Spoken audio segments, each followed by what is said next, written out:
আপনি কি জানেন গায়ুন কি? ইবনে মাসুদ রাদিয়াল্লাহু আনহু বলেছেন, গায়ুন হলো জাহান্নামের এক অত্যন্ত গভীর ও ভয়ঙ্কর উপত্যকার নাম। কেন এই উপত্যকা এত ভয়ঙ্কর, এত জঘন্য জানেন? জাহান্নামে মানুষের আকার হবে অনেক বড়। বসা অবস্থায় এক জাহান্নামীর আকার হবে প্রায় 400 কিলোমিটার। তার চামড়া এবং মাংস হবে অত্যন্ত পুরু। তার দেহে থাকবে অনেক মাংস। জাহান্নামের আগুনে এই মাংস পুড়ে যখন হাড় বেরিয়ে যাবে, তখন তা আবার মাংস দিয়ে পূর্ণ করে দেওয়া হবে। দুনিয়াতে আমরা দেখেছি মানুষ আগুনে পুড়ে গেলে সেখানে পুঁজ জমা হয়।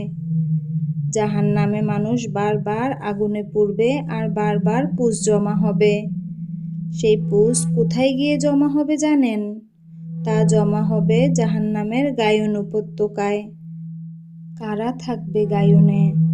যারা সময় মতো সঠিকভাবে নিখুঁতভাবে সালাত আদায় করেনি।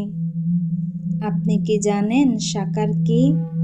সাকার হলো জাহান্নামের আরেকটি জঘন্য উপত্যকার নাম। সাকার হলো তাদের অবস্থান যারা দুনিয়াতে সালাত আদায় করে না। সাকারবাসীদের সম্পর্কে আল্লাহ সুবহানাল্লাহু তাআলা পবিত্র কুরআনে বলেছেন, আমি দাখিল করব সাকারে। তুমি কি জানো সে সাকার কি? যা জীবিতও রাখবে না, আবার একেবারে মৃতও করে ছাড়বে না। গায়ের চামড়া ঝলসিয়ে দেবে। সেখানে নিয়োজিত আছে 19 জন ফেরেশতা। আপনি কি জানেন ওয়াইল কি? ওয়াল জাহান্নামের আরেকটি ভয়ানক উপত্যকা। অতএব ওয়াইল সেসব সালাত আদায়কারীদের জন্য যারা তাদের সালাত সম্পর্কে বেখবর। সাহাবীদের মতে ওয়াইল এমন একটি জায়গা যেখানে জাহান্নামীদের সাপ আর জীবজন্তুরা খেয়ে ফেলবে।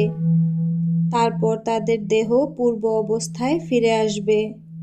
পুনরায় সাপ আর জীবজন্তুরা তাদেরকে খেয়ে ফেলবে।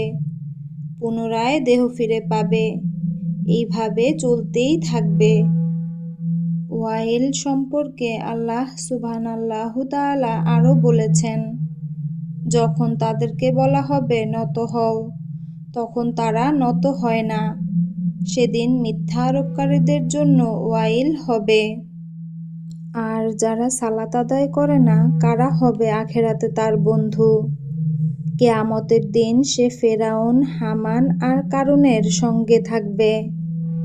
ফেরাউন আর তার সহচর হামান আর কারুনকে তো অনেকেই জানেন। অনেকেই জানি না উবাই ইবনে খালফকে। এ এমন এক জঘন্য ব্যক্তি যাকে দয়ার নবী নিজেই হত্যা করেছেন। এই পাপাচারীকে ছাড়া নবীজি আর কাউকে নিজ হাতে হত্যা করেননি। গায়ুন, সাকার, ওয়াইল হবে বাসস্থান, আর বন্ধু হবে ফেরাউন, হামান, কারুন আর উবাই ইবনে খালফ। নামাজ না পড়া আর নামাজ সঠিকভাবে না পড়ার পরিণতি খুবই ভয়াবহ। আল্লাহ আমাদেরকে এ আযাব থেকে হেফাজত করুন। আমরা অনেকেই ভাবি সব পাপ ছেড়ে বদলে গিয়ে নামাজ ধরব। কিন্তু আপনি যে অবস্থায় আছেন, যত পাপই করেন নামাজ ছাড়বেন না। বদলে গিয়ে নামাজ ধরা হয় না, বরং নামাজই একদিন আপনাকে বদলে দিবে।